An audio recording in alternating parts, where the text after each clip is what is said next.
Max Verstappen, 2025. Fernando Alonso, 2012. Different eras, different teams, but somehow the same impossible mission. Now, I want you guys to imagine a grid so good it hoisted 7 world champions: Nico Rosberg, Sebastian Vettel, Fernando Alonso, Kimi Raikkonen, Lewis Hamilton, Jenson Button, and the greatest of all time, Michael Schumacher. Fernando Alonso had far from the best car on the grid. In fact, it was the 4th best on average, but somehow, race after race after race, Alonso continued to deliver. Ferrari had 4 seasons since their last champion, and it seemed somehow with this terrible car aerodynamically, inconsistent car, he could become the first champion since Kimi Raikkonen in 2007. Fast forward to now, Max Verstappen isn't driving the 2023 rocket ship that he drove before. That incredible season where he broke unbelievable amounts of records. I would even stretch to 2024, the end of 2024. This is Max Verstappen where he shows the similarities of Fernando Alonso in 2012 with their car comparisons. He is driving arguably the 4th fastest car this season and even finishing off last season. But yet he is still within the championship fight with the McLaren, and his car is unpredictable. One of the worst cars to drive, given its volatility. But yet Max Verstappen won't go away. To put into context just how competitive this grid was, through the first 7 races, we had 7 different race winners. Sebastian Vettel, who was coming off one of the most dominant seasons in 2011, managed just 2 podiums in that time. Let me just tell you some of these results. Fernando Alonso started the season with an okay 5th place, and then he went on to win the next race. And you know what he did with that momentum? Finished 9th the next race. Sebastian Vettel started the season with a podium, a 2nd place. You know what he did the next race? 11th, out of the points. While Lewis Hamilton, in what was the fastest car on the grid, began the season with 3 straight podiums. He followed that up with consecutive 8th place finishes. And his teammate Jenson Button won the opener in Australia, and then followed it up with 14th place. This is what F1 should be. This is F1 heritage. Watching Luther reel off the stats of the positions of the first 7 races in 2012 is insane. Now we go to 2025. Max Verstappen has already pulled out the maximum that he can from this car. We saw it in Brazil 2024 when he already had a masterpiece, a historic moment in the wet. And we saw it in the Japanese qualifying. Max Verstappen had no right to be where he was on pole. Absolutely no right. It was a slam dunk from the McLaren drivers. Yet we saw history in the making. And we saw the one driver that was in absolute awe. Fernando, I see you smiling. We were watching Max's qualifying, his pole lap. Yeah, you're smiling because of that. Only he can do it. Only he can do it. I think there is no other driver at the moment that can drive a car and put so high or higher than the car deserves. So, yeah. Fernando Alonso, look at him smiling at Verstappen, what he pulled off, who then turned pole position into victory. Now we go back to the 2012 season. 7 different race winners in 7 races. Who could separate themselves from the rest of the grid? The European Grand Prix 2012, Valencia. Fernando Alonso, his 2nd home Grand Prix of the season. Ferrari decided to give him a gift of messing him up in qualifying. They decided to run 1 set of soft tyres in quali, which meant he was starting 11th and Felipe Massa was starting 13th. Alonso entered that Grand Prix 3 points behind Lewis Hamilton in the championship, and he needed a masterpiece. And what we got was the best performance of Fernando Alonso's career. From 11th on the grid, Alonso cut through the entire grid. After the safety car was pulled in, Fernando Alonso pulled off this move. Look at it. And he was in 2nd. And moments later, Sebastian Vettel's car began to slow down. And from 11th place, what looked like an unlikely win, what looked like a Ferrari disaster class in qualifying, Fernando Alonso once again put the team on his back and pulled them to victory.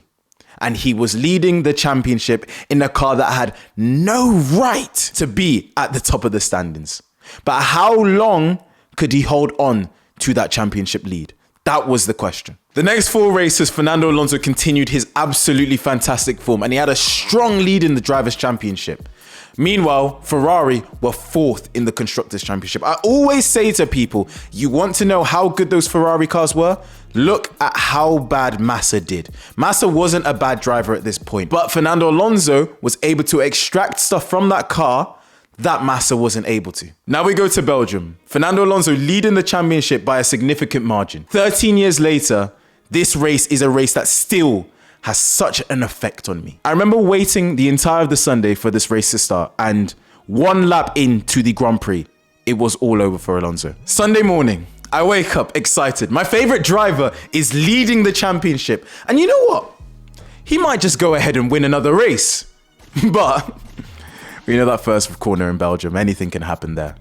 Lewis Hamilton goes for a move that was never on, smashes into someone.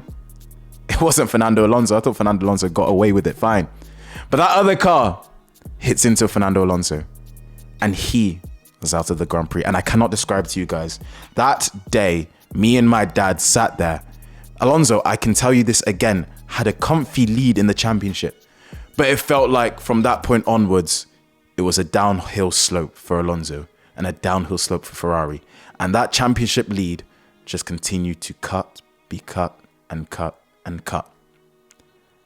And despite his brilliance, there was nothing he could do as Vettel and Red Bull, that onslaught just began. Red Bull and Sebastian Vettel hit with devastating force.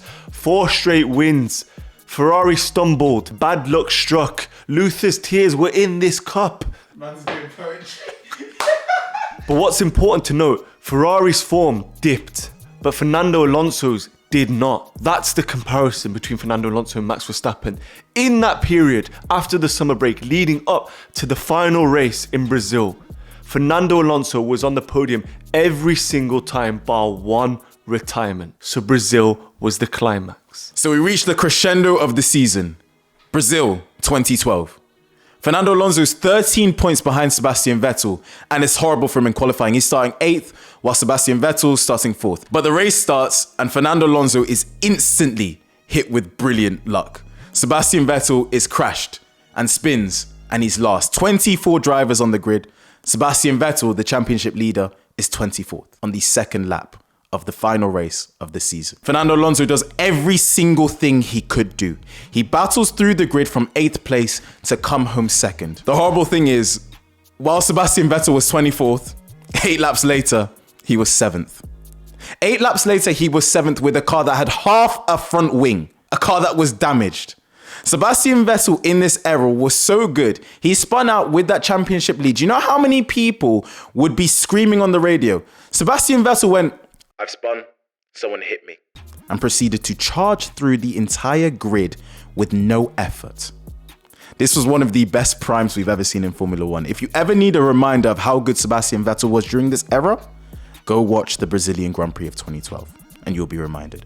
Fernando Alonso crossed that line expecting to win the championship, and we've seen the legendary picture of him realizing that Vettel did just enough to deny him that. So after Alonso finished the final half of the season, missing the podium once because of retirement, after Fernando Alonso in the 4th fastest car had one of the best seasons we've ever seen and finished it with another fantastic performance, driving a car that was aerodynamically flawed, driving a car that was inconsistent, driving a car that shouldn't have been anywhere near podiums.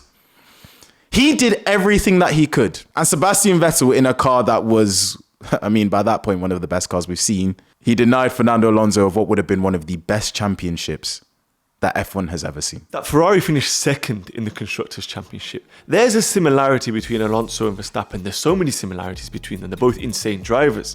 They're both considered one of the greatest of all time. But that Ferrari should never have been 2nd in the Constructors given the performances of Massa. Massa was showing, as Luther said, the true performances of that Ferrari car in 2012. So now the script is there for Verstappen to emulate Alonso.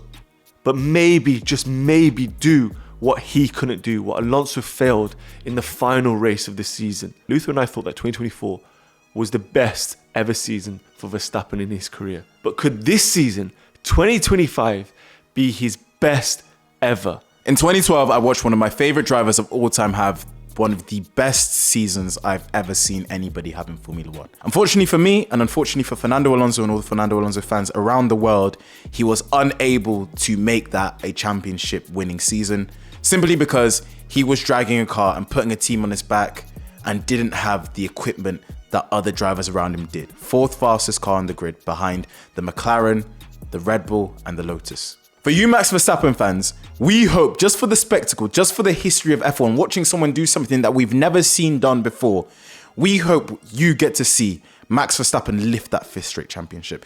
Join Michael Schumacher as the only driver to ever do such a thing in a car that shouldn't be near a title battle. We hope you get to see him do what Fernando Alonso wasn't able to do, and what I, as a kid, couldn't see one of my favorite drivers in F1 history do. Because if Max Verstappen is able to pull off what Fernando Alonso couldn't do this season, I promise you it will go down in history as one of, if not the best seasons in F1 history.